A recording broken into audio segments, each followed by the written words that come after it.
Comment être plus beau? Parce que oui, on a beau dire que la beauté est subjective, on est forcé d'admettre qu'il y a quand même quelques traits qui reviennent à chaque fois et qui nous font interpréter certains visages comme étant plus beaux. Et tu sais, ce n'est pas forcément mal que de s'attarder sur ce sujet-là, sachant que en plus, depuis l'Antiquité, les hommes s'attardent là-dessus. Tout simplement parce qu'ils savent que ce sont les premiers à bénéficier de leurs efforts lorsqu'ils les font dans un but de s'embellir. Améliorer son esthétique, c'est bon à la fois pour notre état d'esprit. On a tous déjà vécu ce moment où on porte un vêtement qui nous met en valeur et dans lequel on se sent bien justement parce qu'il nous met en valeur. Au final, on a juste modifié quelque chose au niveau de l'image et on se sent bien au niveau de l'esprit. Eh bien, il en va de même vis-à-vis de l'esthétique, du corps et du visage. C'est d'ailleurs pourquoi, depuis l'Antiquité, l'homme se coupe les cheveux et pourquoi on va chez le coiffeur encore aujourd'hui, pour s'embellir. Et justement, aujourd'hui, je vous propose qu'on aborde un attrait de visage qui nous permette, en tant qu'homme, d'être littéralement plus beau. Si on regarde un petit peu autour de nous, qu'on observe sur Instagram ou même les mannequins connus à travers le monde, on peut voir que malgré une coupe de cheveux différente, des yeux différents ou même un nez différent, ils ont tous un point en commun et qui les propulse au premier rang en tant que beaux gosses. Et ça va être la forme de leur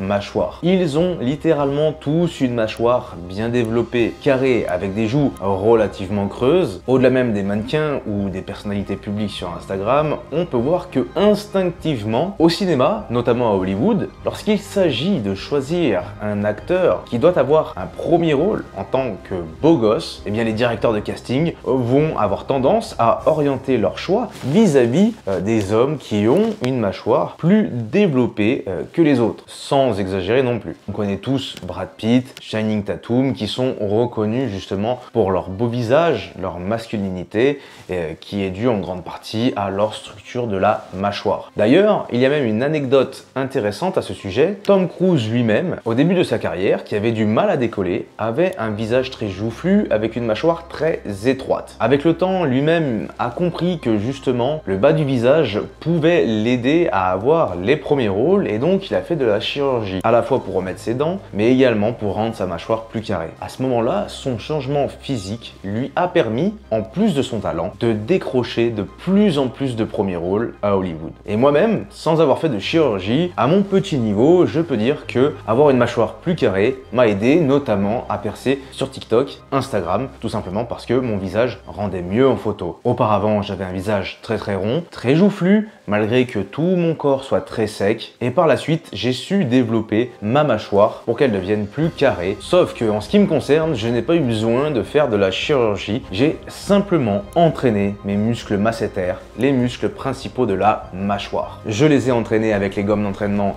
joedesign.fr, qui sont d'ailleurs liés en description de cette vidéo. L'entraînement est très simple. Vous positionnez une gomme de chaque côté au niveau des molaires et vous faites des entraînements de mastication de 20 minutes 4 fois par semaine. En l'espace de 90 jours, ces mêmes entraînements vont vous permettre d'hypertrophier les muscles massétaires et donc en 90 jours, vous aurez une mâchoire plus carrée, moins de joues, moins de double menton et un visage plus esthétique. Donc si vous souhaitez avoir une mâchoire plus carrée et plus masculine, on se retrouve sur le site joedesign.fr, lien en description. Également pour finir cette vidéo, je vous rappelle que le physique est un moyen et non une fin. Il est important de s'attarder dessus pour développer un physique qui nous plaise et qui nous aide d'un point de vue social et d'un point de vue séduction, mais qu'il ne doit pas remplacer votre personnalité. Il doit juste vous aider à la faire découvrir. Sur ce, prenez soin de vous, à la prochaine sur joedesign.fr.